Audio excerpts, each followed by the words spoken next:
PR সহ 5 দাবিতে যুগপৎ আন্দোলনের ঘোষণা। আওয়ামী লীগ ফিরে এলে তোমাদের হাড্ডিও খুঁজে পাওয়া যাবে না, বললেন ইলিয়াস। আওয়ামী লীগ আর হিন্দুস্তান একই পথের সাথী, বলছেন জয়নুল আবদিন ফারুক। এবং সর্বশেষ জানাবো 2 মামলায় ফখরুল আব্বাস গয়েশ্বর সহ 106 জনকে অব্যাহতি। শুনছিলেন সংবাদ শিরোনাম, এবারে বিস্তারিত।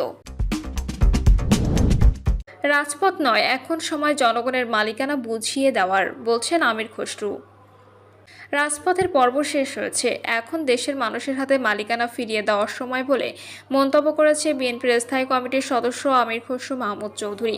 সাংবাদিকদের এক প্রশ্নের জবাবে আমির খসরু মাহমুদ চৌধুরী বলেন, প্রতিটি দলের বিভিন্ন চিন্তা থাকবে, নিজস্ব দর্শন থাকবে, ভাবনা থাকবে, ভবিষ্যৎ নিয়ে চিন্তা থাকবে। এটার একমাত্র পথ হচ্ছে নির্বাচনে যাওয়া। জনগণের ম্যান্ডেট নিয়ে পরিবর্তন করা যেতে পারে, এর বাইরে কিছু করতে গেলে সেটা গণতন্ত্রকে বাধাগ্রস্ত করবে। তিনি জানান, জনসমর্থন ছাড়া কিছু করতে গেলে গণতন্ত্র ব্যাহত হবে। নাগরিকদের মধ্যে বিভেদ তৈরি হলে সংবিধানকে অসম্মান করা হবে বলেও মন্তব্য করেন তিনি।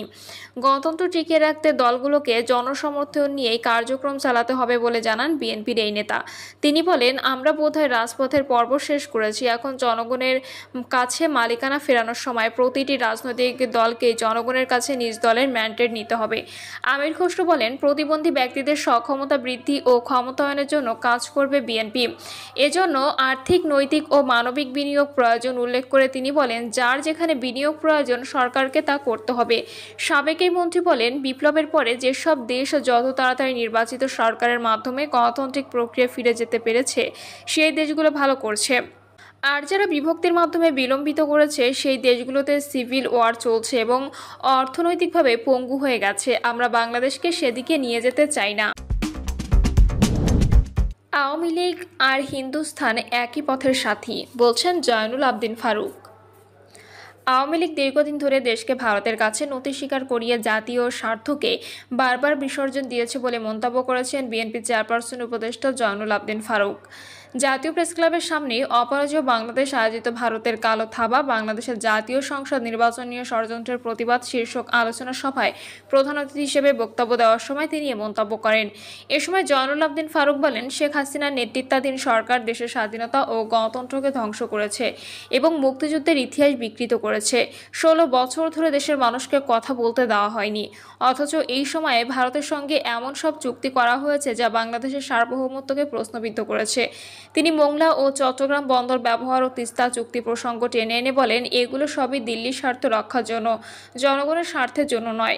শেখ হাসিনা তার বাবার পথ অনুসরণ করে একদলীয় শাসন প্রতিষ্ঠার চেষ্টা করেছেন এবং জনগণের রক্তঘামে অর্জিত স্বাধীনতাকে ভারতের প্রভাবলয়ে বিলীন করে দিতে চেয়েছেন উল্লেখ করে ফারুক আরও বলেন, ভারত মুক্তিযুদ্ধের সময় সহায়তা করলেও স্বাধীনতার পর থেকেই তারা বাংলাদেশকে অস্থিতিশীল করার ষড়যন্ত্রে লিপ্ত রয়েছে। বিএনপির এই জ্যেষ্ঠ নেতা বলেন, আওয়ামী লীগ আর হিন্দুস্তান এখন একই পথের সাথী, তাই আজকে আন্দোলন কেবল বিএনপির নয়, এটি বাংলাদেশের সার্বভৌমত্ব গণতন্ত্র রক্ষার আন্দোলন। তিনি দেশপ্রেমিক সব শক্তিকে ঐক্যবদ্ধ হয়ে ভারতীয় ষড়যন্ত্রের বিরুদ্ধে রুখে দাঁড়ানোর আহ্বান জানান। আওয়ামী লীগ ফিরে এলে তোমাদের হাড্ডিও খুঁজে পাওয়া যাবে না, বললেন ইলিয়াস।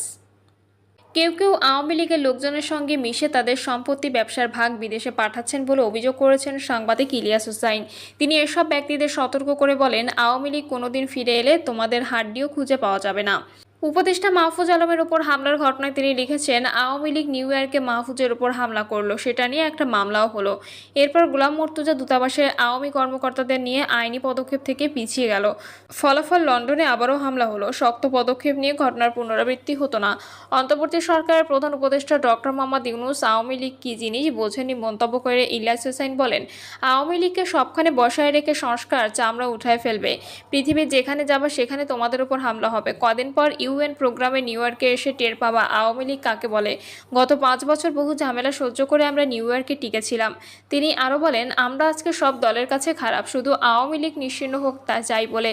যারা আজকে আওয়ামী লীগের লোকজনের সঙ্গে মিলেমিশে তাদের সম্পত্তি ব্যবসার ভাগ বিদেশে পাঠাচ্ছ, তাদেরকে বলে রাখলাম, আওয়ামী লীগ কোনোদিন ফিরে আসলে তোমাদের হাড্ডিও খুঁজে পাওয়া যাবে না। 2 মামলায় ফখরুল আব্বাস গয়েশ্বর সহ 106 জনকে অব্যাহতি। নাশকতার পৃথক দুই মামলায় বিএনপির মহাসচিব মির্জা ফখরুল ইসলাম আলমগীর, স্থায়ী কমিটির সদস্য মির্জা আব্বাস, গয়সা চন্দ্র রায় সহ 106 জনকে অব্যাহতি দিয়েছে আদালত। এর মধ্যে 6 বছর আগে যানবাহন পোড়ানোর অভিযোগে রাজধানীর শাহবাগ থানার মামলায় বিএনপির মহাসচিব মির্জা ফখরুল সহ 77 জনকে অব্যাহতি দিয়েছে ঢাকার মহানগর দায়রা জজ সাব্বির ফয়েজ। পুলিশের দেওয়া চূড়ান্ত প্রতিবেদন গ্রহণ করে আসামিদের অব্যাহতির এই আদেশ দেন।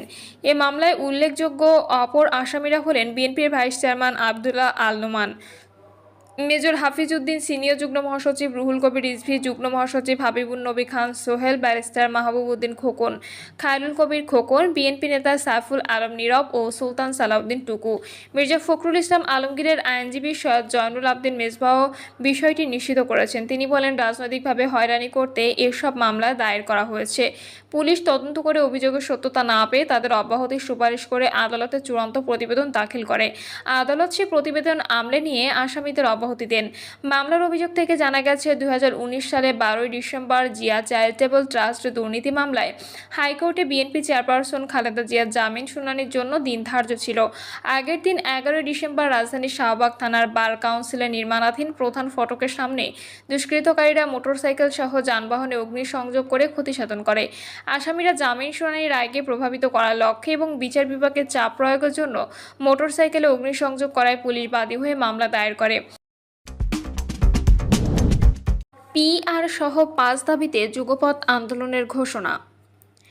নির্বাচনের আগে জুলাই সনদের পূর্ণাঙ্গ বাস্তবায়ন, জাতীয় পার্টি ও 14 দলের রাজনীতি নিষিদ্ধ করা, নির্বাচনী লেভেল প্লেইং ফিল্ড নিশ্চিত করা, জুলাই গণহত্যার বিচার এবং পিআরের দাবিতে যুগপৎ আন্দোলনে নামছে ইসলামী আন্দোলন বাংলাদেশ, জামাত ইসলামী, খিলাফত মজলিস সহ সমমনা দলগুলো।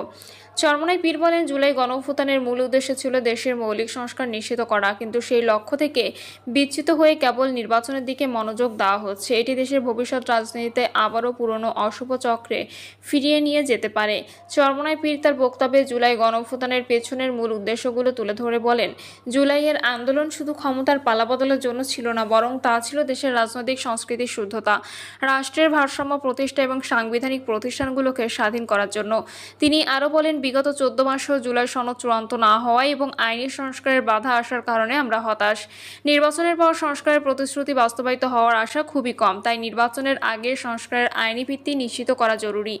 দাবি আদায় না হওয়া পর্যন্ত ধারাবাহিক আন্দোলন চালিয়ে যাওয়ার ঘোষণা দিয়েছেন পীর সাহেব চরমোনাই। তিনি জানান, কর্মসূচিগুলো ধীরে ধীরে আরও কঠোর হবে। প্রাথমিকভাবে ঘোষিত কর্মসূচিগুলো হলো 18 সেপ্টেম্বর ঢাকায় সমাবেশ ও বিক্ষোভ মিছিল, 19 সেপ্টেম্বর দেশের বিভাগীয় শহরগুলোতে বিক্ষোভ, 26 সেপ্টেম্বর সারা দেশের জেলা ও উপজেলা পর্যায়ে বিক্ষোভ মিছিল। চরমোনাই পীর আরও বলেন, এই যুগপৎ আন্দোলন কোনো নির্দিষ্ট দলের বিরুদ্ধে নয়, বরং এটি জুলাই গণঅভ্যুত্থানে যারা জীবন উৎসর্গ করেছে তাদের রক্তের প্রতি দায়বদ্ধতা থেকে শুরু করা হয়েছে।